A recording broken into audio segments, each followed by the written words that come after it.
ભગવાને ગીતા ખોલી ખોલી છે એના મુખથી, અર્જુનનો રથ હાંક્યો, કૃષ્ણ બન્યા છે સારથી. કૃષ્ણને આમ જોઈએ ને તો ત્રણ વસ્તુ ખૂબ વાલી હતી. સૌથી પહેલી એની વાંસળી. વાંસળી એને કોઈએ પૂછ્યું કે વાંસળી કૃષ્ણ તને એટલી બધી કેમ વાલી છે, ત્યારે કૃષ્ણએ બહુ મજાની વાત કરી. વાંસળી મને એટલા માટે વાલી છે કે અંદરથી હાવ ખાલી છે, અંદરથી બિલકુલ ભરેલી નથી. એનામાં અહમ નથી, એનામાં ક્રોધ નથી, એનામાં લોભ નથી, એનામાં લાલચ નથી, એનામાં કશું જ નથી. એનામાં ગાંઠ છે પણ ત્યાં એ અટકી જાય છે અને ફરીથી આખે આખી અંદરથી પોલી છે ને એટલા માટે મને વાલી છે. અંદરથી ખાલી થઈને ભગવાનના શરણે જાય તો આફોડા આપણે વાલે લાગીએ. એના પછીની બીજી વાત, કૃષ્ણને મોરપીંછ ખૂબ ગમે. અને મોરપીંછ ગમે, મોરપીંછ એને ખૂબ વાલું. અને મોરપીંછ તમે જોયું છે તો આખા શરીરની અંદર સૌથી ઊંચી પદવી એને મોરપીંછને આપી છે. તો એને મોરપીંછ કેમ વાલું છે? મોરપીંછ વાલું કેમ એને સમજવા માટે તમારે થોડુંક રામાયણની અંદર જવું પડે. 14 વર્ષનો વનવાસનો સમય, અને સમયગાળાની અંદર એક વખત માતા સીતાજીને, માતા જાનકીને પાણીની તરસ લાગે. આસપાસ જુએ કે ક્યાંય સરોવર નથી દેખાતું. પ્રભુ શ્રી રામ ને લક્ષ્મણ છે એ આસપાસ પાણી શોધે પણ પાણી ક્યાંય એને દેખાય નહીં. એક આંબાની ડાળે ટહુકતો મોર જુએ કે સીતાજીને પાણીની તરસ લાગી છે.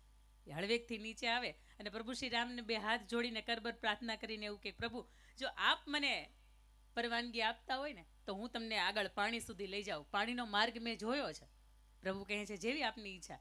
મોર આગળ આગળ ઉડતો જાય, એનું એક એક એક એક પીછું ખેડતો જાય અને પાછળ કૃષ્ણ અને પાછળ રામ, લક્ષ્મણ અને જાનકીજી છે એ પાછળ પાછળ જતા છે.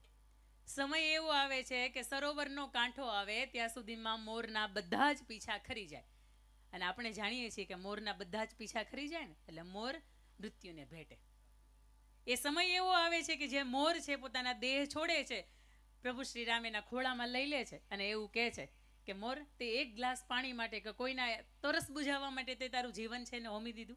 અને તે દિવસે મોર એવું કહે છે કે કદાચ આખી જિંદગી મેં કોઈ શુભ કાર્ય કર્યું કે નહીં મને નથી ખબર, પણ એક ગ્લાસ પાણી માટે મેં મારી જિંદગી છે ન્યોછાવર કરી હોય ને તો મને વસૂલ છે. અને તેથી પ્રશ્ન ભગવાન એવું કહે છે, તેથી રામચંદ્ર ભગવાન એવું કહે છે કે મોર, આ તારું ઋણ છે ને મારી માથે રહી ગયું. બીજો હું જન્મ લેશ અને તેથી તારું આ પીછું છે ને એને હું મારા માથા ઉપર ધારણ કરીશ. અને તે દિવસે આપણે સાક્ષી છીએ 5,500 વર્ષ પહેલા કૃષ્ણ પરમાત્માનો જન્મ થયો. અને આ મોરપીંછ એને વાલું છે ને એનું કારણ આ છે.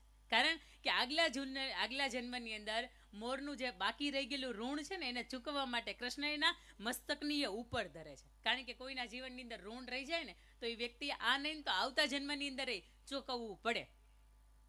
કૃષ્ણને વાલી વાંસળી કારણ કે અંદરથી ખાલી છે. કૃષ્ણને વાલું મોરપીંછ કારણ કે મોરનું ઋણ રહ્યું હતું. અને કૃષ્ણને વાલી એની ગાવડી, એની ગાય કે જેની સેવા માટે તમે હું અહીંયા આહુતિ આપવા માટે બેઠા છીએ.